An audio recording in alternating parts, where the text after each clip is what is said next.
What's up, peeps? A lot of people have been requesting me to do some magic tricks, so without further ado, here is my card cheating repertoire.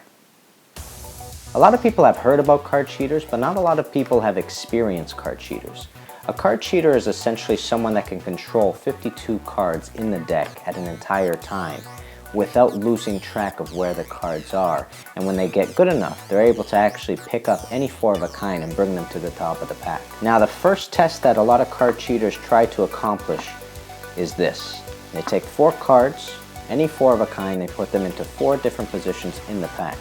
They take the cards, they make sure that they're buried inside, and now the whole test is to see how long it takes the card cheater to get all the cards back to the top after a very good and thorough shuffle. Once the cards are mixed thoroughly, let's say that was about 10 or 15 seconds, all the cards should be back to the top, ready to deal to whoever their accomplice is. The second test involves taking the 4 jacks and placing them on top of the pack, and this time losing them into the pack, just like so. After a good couple of shuffles, the next test is to see how good of a touch the card cheater actually has, to the point where hopefully, if you cut the pack correctly, you should be able to get 1, 2, 3, 4 jacks at different positions inside the pack. The third test is my favorite, but it's actually the hardest. You start off with the 4 jacks on top of the pack, and you cut them into the pack, just like so. Give it a nice, good, clean shuffle. Now, the point of this trick is to be as accurate as possible because there is no room for error. What I'm going to try to do now is get the 4 jacks to appear at the spelling of their name. What that means is I'm going to spell each jack out, and they should be in the position right after their spelled name. Watch. Jack of clubs. J-A-C-K-O-F-C-L-U-B-S, and the next card is the Jack of clubs. Jack of spades. J-A-C-K-O-F-S-P-A-D-E-S, and the next card is the Jack of spades. Let's do the Jack of hearts. J-A-C-K-O-F-H-E-A-R-T-S, and that's the Jack of hearts. And the last one is none other than the Jack of diamonds. Correct. C-O-R-R-E-C-T, and that is the Jack of diamonds. What's important to know is that you don't need to shuffle the cards in order to be a card cheater. There are many ways to do card cheating without touching the deck as much. Let me give you an example.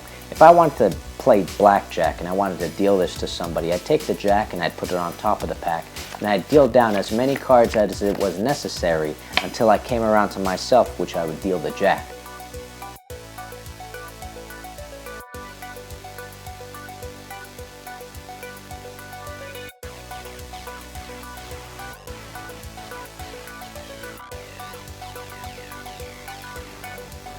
I'll show you what this is.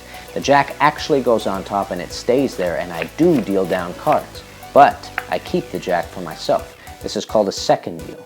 The jack stays on top, but every time I go for the jack, I actually go underneath it. So I'm dealing the second card each time. Isn't that cool?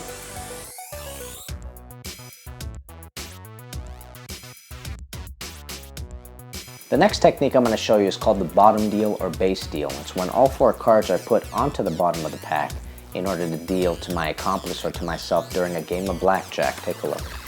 Let's say I have the king of clubs. I'm going to deal the jack of hearts to myself. 1, 2, 3, 4, just like that. That's the jack of hearts. Watch the diamond. The diamond is going to come out as well. Watch the spade. The spade's going to come out as well. And watch the club. The club is going to come out as well.